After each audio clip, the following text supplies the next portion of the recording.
I was drenched in sweat, wearing my new suit. Even though the interviewer's words were all very straightforward, being scrutinized like this caused my tongue to move as though it belonged to someone else. Why didn't you think about going to college?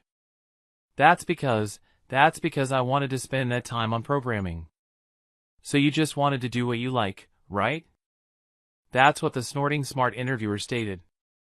I was overcome with shame and regret, but I had no answer. I'm sorry, I said in a low voice. Incompetent people are not accepted, the interviewer stated with a contemptuous expression. You can now depart. Please. Even the comprehensive documentation of the software I had created and brought with me was not acceptable. What had happened frightened me too much. After all, ineptitude is still incompetence. I said hello to the interviewer, hung my head, and walked out of the room. I was having a difficult time finding a job. Up until that point, I believed that. I'm 21 years old and go by Michael Johnson. I became addicted to programming in middle school after experimenting with my uncle's computer. My parents stated, if that's what Michael decides, then it's fine by us. When I told them I wouldn't be attending college after high school, they didn't chastise me because they loved me. In the eyes of my parents, I am a baby. How old I get is irrelevant. I could never bring myself to vehemently disagree with my loving parents, even though it felt like all of my friends were going through rebellious times and having arguments with their parents. Maybe as a response, I would passionately immerse myself in programming whenever I felt unsatisfied. I was totally engrossed when I was in front of my computer. I would be filled with excitement and hope, and all of my anxieties would go. I immersed myself deeper in programming each day as the number of school days decreased. I began making basic games and social networking sites in this way. Every time I had an idea, I tried to come up with it right away. I continued living like that for a while. Every time I received feedback from users on my projects, I felt validated in my efforts. I'm not sure what kind of job I'll end up in, but if I could continue doing this, it would be my dream come true. This is my calling. That day too, I woke up past noon, having skipped school. I turned on my computer even before putting on my glasses. As soon as it finished booting up, I sat up, still tousled from sleep, and peered at the screen. Then I saw an email had arrived. The moment I saw the sender, my body tensed, and I broke out in a sweat. This can't be real, a prank or a mistake. My sleepiness vanished instantly, and I decided to go downstairs to the living room to calm down. Good morning, Michael. Do you want breakfast? I was thinking of preparing lunch in about 30 minutes, my mom said, nibbling on some crackers while reading the newspaper. My dad was clipping his nails on the porch. Looking out the window, I saw a plane floating in the cloudless sky. Hey Michael, it's a nice day again today, my dad said. His hair, streaked with gray, turned around as he smiled. I used to be told I looked like my mom, but lately it seems I've started to resemble my dad. Mom, I'll pass on breakfast. Can I get a coffee? Mom smiled warmly and headed to the kitchen, humming a tune. Even as I waited for my coffee, I couldn't stop thinking about that email. I'm just going to the bathroom. Leave the coffee for me. I decided I had to check it again. Without waiting for my mom's response, I dashed up the stairs to my room. I hurried to my computer and read the email again carefully. It was indeed from a well-known Japanese IT company that I recognized. The email was written in more polite English than I'd use. Can't be real. They wanted to buy my site, which I released 2 years ago, dedicated to a nerd community. It's a social site dedicated to the nerd community. I had noticed an increase in foreign users recently, but was it becoming popular overseas too? The email mentioned they wanted to discuss directly. My mind was completely overwhelmed. Feeling dizzy, I decided to go back to the living room. What's wrong, Michael? You look pale. Do you have a stomach ache? It's not that, something big has happened. Something bad? My mom, who had been reading the newspaper, looked at me worriedly. Actually, one Japanese company wants to buy my site. Oh my god, that's amazing. But it might be a scam. You won't know unless you try. That's right. Why don't you take a chance and contact them? Despite my worries, my parents were surprisingly enthusiastic. That's the thing with people who hardly ever use computers, they don't understand. But encouraged by my parents' words, I decided to reply to the email. Later, when I was offered an unimaginable amount for the site and decided to sell, I was incredibly nervous. With that money, I bought the latest computer and all the essentials for programming. I also took my parents to a fancy restaurant and contributed to my dad's car purchase. It was the least I could do to show my appreciation to my parents. You tolerated my exclusive lifestyle. I was indebted to the Japanese company. However, life changed drastically in the fall. My dad passed away suddenly from a subarachnoid hemorrhage. Losing my healthy dad so suddenly, my mom became deeply depressed. Of course, so did I. Was that tough for you? So does that mean you need to start exploring the outside world soon? As a naive person, I talked to a friend I met on the internet, who I didn't even know. Black Cat is the handle of the friend I connected with through a hobbyist online game. By the way, Abby's is my handle name. We mainly talk using chat, and from what I can tell, Black Cat is a man. Though I've never asked his age, he's probably older than me. Why, it would be great if there's a company out there willing to hire me, I said. Black Cat kindly encouraged me as I felt down. You're trying things you've never done before. It's natural to struggle. Job hunting seems like a distant memory for me, but I'm always here to listen if you need me. Online gaming reminded me that there are real people on the other side of the screen. His words warmed my heart, filled with nothing but anxiety about my suddenly changing circumstances. So I received advice from Black Cat on how to write a resume, points to highlight about myself, and tips for the interview. Well, it'd be great if Abby's had some standout achievements to brag about. When prompted about achievements, I remembered the site I had sold to a Japanese company. Why don't you bring some material that introduces the site? Black Cat suggested this, advising me to keep the details vague to avoid revealing my identity. I see. If the company sees it, they might evaluate my skills. Following Black Cat's advice, I prepared the presentation material. With my job search prep complete, I started attending interviews at several companies. Big corporations wouldn't even consider me without a college degree, so I sent my resume to as many small companies as I could.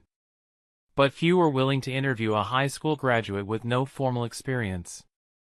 I hadn't attended a vocational school, and my programming skills were entirely self-taught. Plus, I was a recluse. If I were an employer, I wouldn't take a chance on someone with such high risks. Though I understood this, each rejection email made me feel more isolated from the world, as if a hole had opened up in my heart. I could live off the money from the site sale for a while, but I wanted to reassure my dispirited mom as soon as possible. My anxiety was growing. It was Black Cat who cheered me up during those anxious moments. Our company is looking for programmers too. If things don't work out, come work with us. I took it as a joke, but those words lifted my spirits. I didn't know where he lived or what his company was like. I'll count on you there. Such casual exchanges helped me calm down a bit. Even after getting rejected by many companies, I never gave up, and I was at another interview today. The company I was interviewing with today offered website and e-commerce site management services to local businesses. I applied because their job listing stated no experience necessary. Programmers wanted. Huh, so you spent the time you could have been in college on programming? The interviewer today was the same as always, looking down on me with a disdainful attitude. His name tag read James. So you've just been doing what you like, huh? What if you encounter something you dislike at our company? Are you just going to quit? I scrambled to think of a response to James' words. As you've pointed out, I lack work experience. However, I have a strong foundation in programming and a strong desire to utilize it. I've come to your company's interview with the determination not to quit easily. I looked James straight in the eye and answered, Did I manage to convey that well? I was meant to be celebrating, but James, looking at my resume, said, "But you know, Michael, your track record is pretty bad. I can't find any compelling reasons to hire you." "Ah, but could you please take a look at this? I have experience creating my own website." Saying that, I tried to take out the presentation materials I'd prepared with Black Cat's advice from my bag. However, James chuckled at my actions. "What are you talking about? A no experience, no hire like you is a definite rejection. Please go home." Thrown by his words, I didn't know how to respond and ended up apologizing meekly. I am sorry." James sneered at me and loudly said, "If you're going to apologize, then don't bother coming to an interview. What a complete waste of time." Being yelled at out of the blue made me shrink even more. Finally, James offered a thin smile and recited a standard farewell. "Thank you for your time today. We will inform you of our decision in 2 to 3 days." "Thank you." After the interview, I couldn't bring myself to go straight home. I found myself aimlessly sitting in a park near the company until it gradually got dark. Again, it didn't go well again. Feeling my life was enveloped in darkness, I wondered if having gone to college would have given me more options for living, sparing me from such struggles. Of course, I knew it was futile to blame myself now. Feeling miserable about my pathetic self, I couldn't bear the thought of going home and facing my mom. I decided to at least send a message to Black Cat about the interview. He's probably going to be fed up with me by now. As tears threatened to spill, a pleasant aroma wafted into my nose. It was coming from a nearby pub. I wondered if it was normal for working people to stop by places like this after work. I wouldn't normally consider entering such a place, but I didn't want to be alone today. I wondered if it might lift my spirits and open the pub's door. "Hello, how many people?" The cheerful greeting made me timidly indicate I was alone. I was guided to a seat at the counter, where it was relatively empty since it was still early. After receiving the menu from the staff, I ordered a few dishes. The simple, comforting flavors seemed to soothe my weary soul. As I enjoyed my meal alone, a pair of men were led to the seats beside me. "Two guests, right this way to the counter seats," the staff said. I glanced over at the man who sat next to me, and to my surprise, it was James, the interviewer I had met earlier that day. "Hey, aren't you?" he said, clearly recognizing me and initiating the conversation. "Do you know each other?" asked the man accompanying him. He had a shaved-side hairstyle, glasses, and appeared older than James. "Yes," James replied. "He came to our company for an interview today." "Ah, so you're into programming too, huh?" the man asked. "Yes, I am," I replied. But the memory of how the interview had gone made my tone unintentionally curt. The man with glasses didn't seem to notice and continued, "Did you study at a vocational school?" "Come on, Tom, that almost sounds like another interview." "His interview's already over," James interrupted with a light chuckle. "Oh, that's right, sorry," Tom said apologetically. "Well, I didn't pass anyway," I added with a self-deprecating laugh. "Is that so?" Tom looked at James. James shrugged and replied, "Yeah, I mean, he's a high school graduate with no work experience. Plus, he's self-taught in programming and mentioned making his own website." Hearing that again brought a tightness to my chest. But then something unexpected happened. "A website you created yourself?" Tom asked, sounding genuinely curious. "Can you tell me more about it?" Surprised by his interest, I decided to show him the presentation materials I hadn't been able to present during the interview. Tom took them eagerly and looked them over with growing enthusiasm. "Wait, is this the site you sold to a Japanese company?" he asked. James looked confused as Tom grew visibly excited. The site I created had evolved from a small online community into one of the top-ranked social networking platforms in Japan. I was stunned by how far it had come. Tom, however, seemed to instantly recognize its significance. Anyone who's ever aspired to be a programmer has probably heard of this site at least once. I never imagined the person behind it would walk into our company for an interview. What's your name? Michael. Michael Johnson. That's it. No doubt about it, Tom said with conviction. James, meanwhile, looked visibly uncomfortable. You rejected such a talented person? Tom asked, his voice sharpening. Just by looking at these materials, you can clearly see his potential. What exactly are your criteria for interviews? James started to stammer, his face turning pale. Maybe you've been letting talented people slip through all this time, Tom continued. If that's the case, James, you're definitely getting fired. It turned out Tom had been investigating complaints about the company's hiring process. Despite advertising that no experience was necessary, many applicants were being turned away, often after enduring James's intense and intimidating interviews. His methods, including shouting and stress tactics, were damaging the company's image. I'll be reporting this at tomorrow's executive meeting, Tom said firmly. Be prepared. James quickly excused himself and left the pub, almost as if fleeing. Thanks to Tom, I was hired. After completing a 3-month probation period, I officially became a full-time employee. My self-taught programming hadn't been in vain.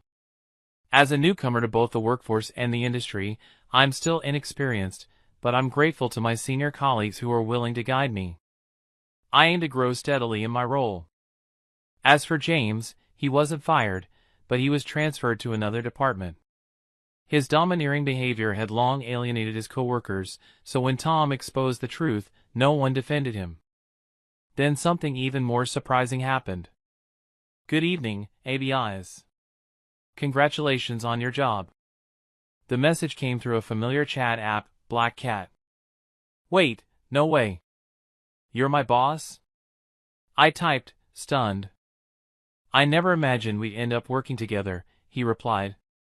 Come on, just talk to me like you always do. It turned out Black Cat was actually Tom. The realization hit me like a bolt, especially when he recognized the presentation materials during our dinner.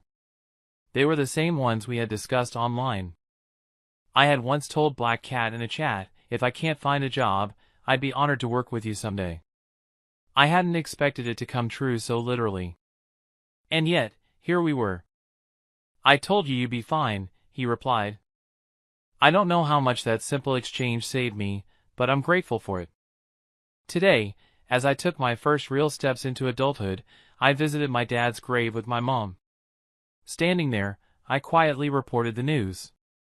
I got the job, Dad. I've been relying on you and Mom for so long. I'm sorry. But from now on, I'll do my best. My mom, eyes filled with tears, gently hugged my shoulder. Michael, whatever you decide, I'm sure your dad is supporting you from wherever he is. And so is your mom. With the kindness and love of my parents in my heart, I made a silent promise. To grow, to work hard, and to give back, if only a little, for everything they've given me.